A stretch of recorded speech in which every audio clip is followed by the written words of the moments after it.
good morning or good evening, depending on where you're located.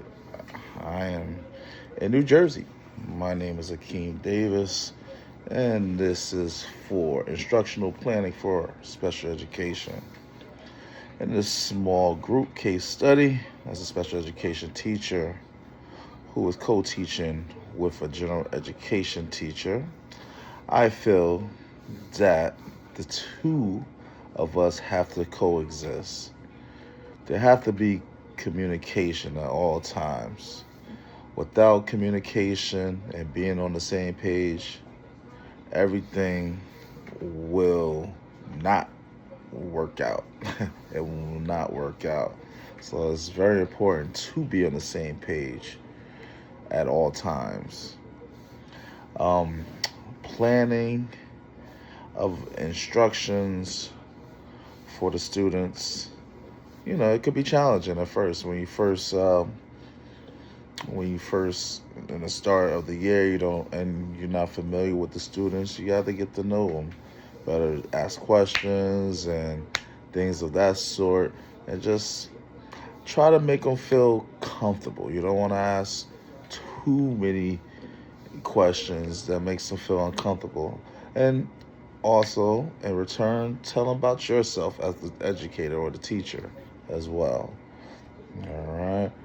I learned about the universal design for learning, which is a framework to improve teaching and learning of the human brain.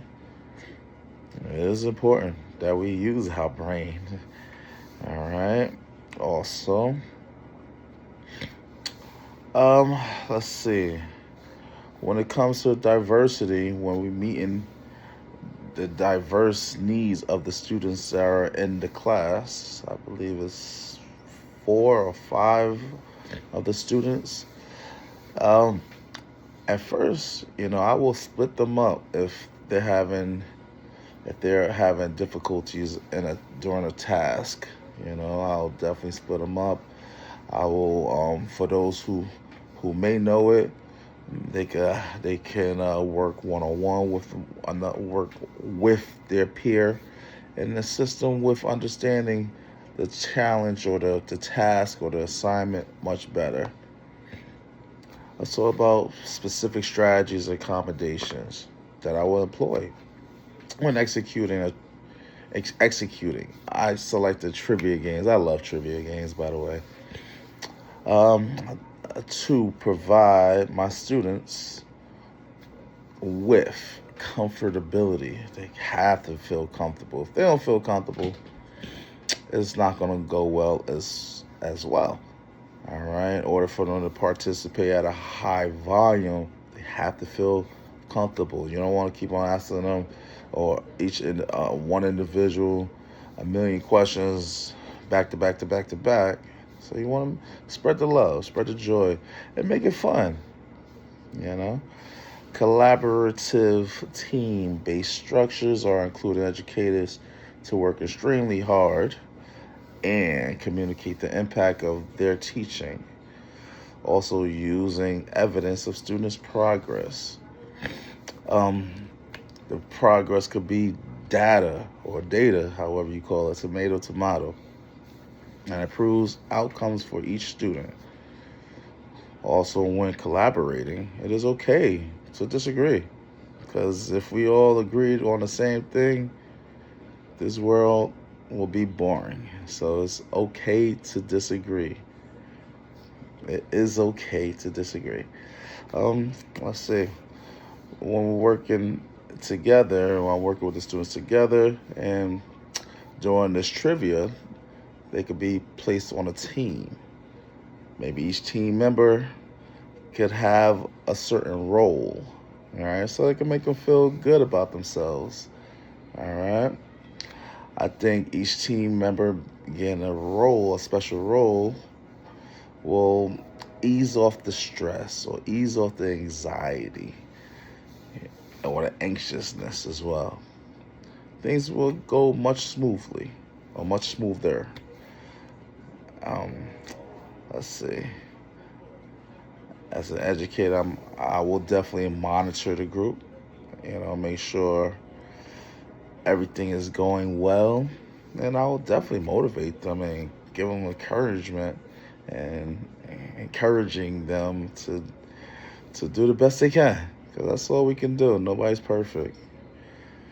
As an educator, in orchestrating a trivia for the students and providing the importance of collaborating is very important. It sure is. Visual prompts and instructions is very important as well. All right. You once again, you don't want to put that student in the hot seat or under the, you know, under the lights, because they won't feel comfortable. All right. Accommodation is very important. You know. Let's see. Um, Trivia games. I love Kahoot. I love to provide Kahoot as well. So I think Kahoot will be perfect, and I do that for my students. They love Kahoot. Let's see. Multi-age classrooms can be useful based on age and creativity. As a teacher myself, I feel that visual cues and accommodations are very important. It could be because of language barriers. Some students may not have English as a first language, so looking at pictures, they might be able to grasp onto pictures much better than just looking at words or listening to words. So visuals are very important. Um, Two technologies that I will employ when working with the group of students. Definitely Google Slides. I love Google Slides. It shows pictures and images you can put in text. It's similar to PowerPoint, Microsoft PowerPoint. And of course, Google Docs, which is similar to Microsoft Word. So you can type in and they can see it. And the students could go back and forth and read each other's information or whatever they're typing in. It's pretty awesome. All right.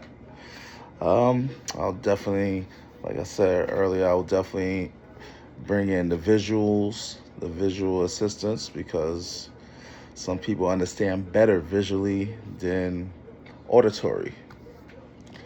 All right, so that's what Google Docs and Google Slides would be my two technology.